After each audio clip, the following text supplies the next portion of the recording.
গুহার ভেতরে রেভেনের আস্তানায় চারিদিকে ছড়িয়ে ছিটিয়ে আছে পুরনো সব যান্ত্রিক কলকবজা আর নীল আগুনের স্ফটিক। রেভেন তার চেইনসোর্ডটি টেবিলের ওপর রাখল এবং একটি মানচিত্র মেলে ধরল, যা কোনো চামড়ায় নয় বরং একটি ধাতব পাতে খোদাই করা। আমি এখানে 5 বছর ধরে একা লড়ছি, রেভেন শান্ত গলায় বলল। তার চোখে এক পুরনো যন্ত্রণার ছায়া।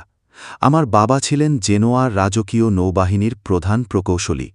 রাজা ড্র্যাকোস যখন অতল গহ্বরের চাবি নিয়ে গবেষণা শুরু করেন, তখন তিনি আমার বাবাকে জোর করে এখানে পাঠিয়েছিলেন। আমি তাকে বাঁচাতে এসেছিলাম, কিন্তু ততক্ষণে এই শহরটা সমুদ্রের পেটে চলে গেছে। জায়ন দেখল রেভেনের হাতে একটি ছোট মেডেল, যাতে জেনোয়ার পুরনো রাজকীয় লোগো খোদাই করা।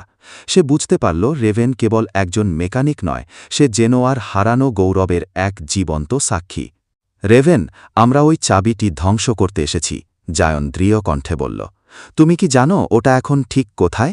রেভেন মানচিত্রের মাঝখানে একটি বিন্দুতে আঙুল রাখল। এটি হল ক্রোনোকোর বা সময়ের হৃৎপিণ্ড। ড্র্যাকোস চাবিটি সেখানে রেখেছেন কারণ ওই জায়গায় সময় স্থির হয়ে থাকে। কিন্তু সমস্যা হল কোরের প্রবেশপথে রয়েছে টেম্পোরাল ফিশার বা সময়ের ফাটল। মীরা ভুরু কুঁচকে তাকাল। সময়ের ফাটল মানে কি? সহজ কথায়, রেভেন উত্তর দিল, ওখানে ঢুকলে তোমার বর্তমানের অস্তিত্ব থাকবে না। তুমি হয়তো দেখবে তোমার বয়স 5 বছর হয়ে গেছে, অথবা তুমি হয়তো এমন এক ভবিষ্যতে পৌঁছে গেছ যেখানে জেনোয়া বলে কিছু নেই।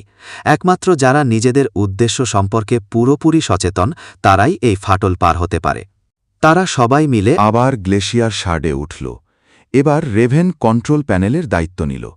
তার হাতের ছোঁয়ায় প্রাচীন যানটি যেন নতুন প্রাণ ফিরে পেল। যানের গতি কয়েক গুণ বেড়ে গেল এবং তারা অতলপুরীর মূল দুর্গের দিকে রওনা হল।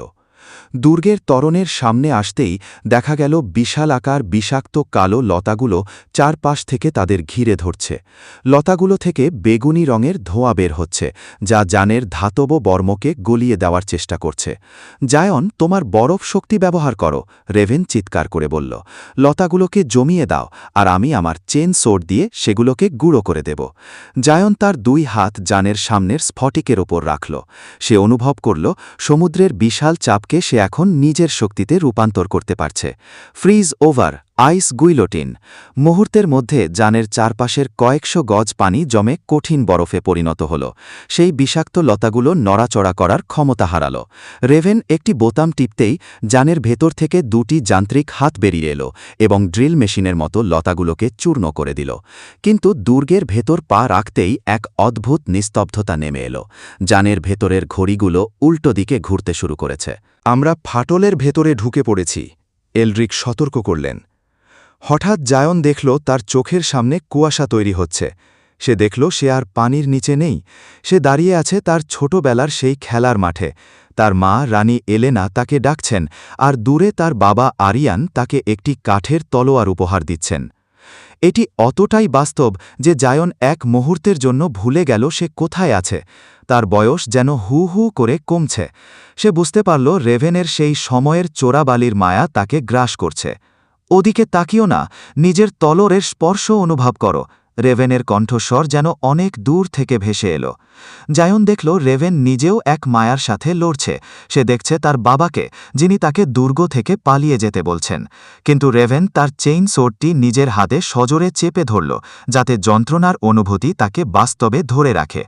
জায়নও তার বাবার দেওয়া সেই আসল তলোয়ারটি শক্ত করে ধরল। তলোয়ারের শীতল ধাতু তাকে মনে করিয়ে দিল জেনোয়ার বর্তমান বিপদের কথা। সে তার চোখ বন্ধ করে চিৎকার করে উঠল, অতীত আমার শক্তি, কিন্তু বর্তমান আমার কর্তব্য। এক প্রচণ্ড শব্দে মায়াটি ভেঙে গেল। তারা আবার যানের ভেতরে ফিরে এলো। সামনেই দেখা গেল সেই ক্রোনোকোর, যার মাঝখানে ভাসছে সেই অন্ধকার চাবিটি।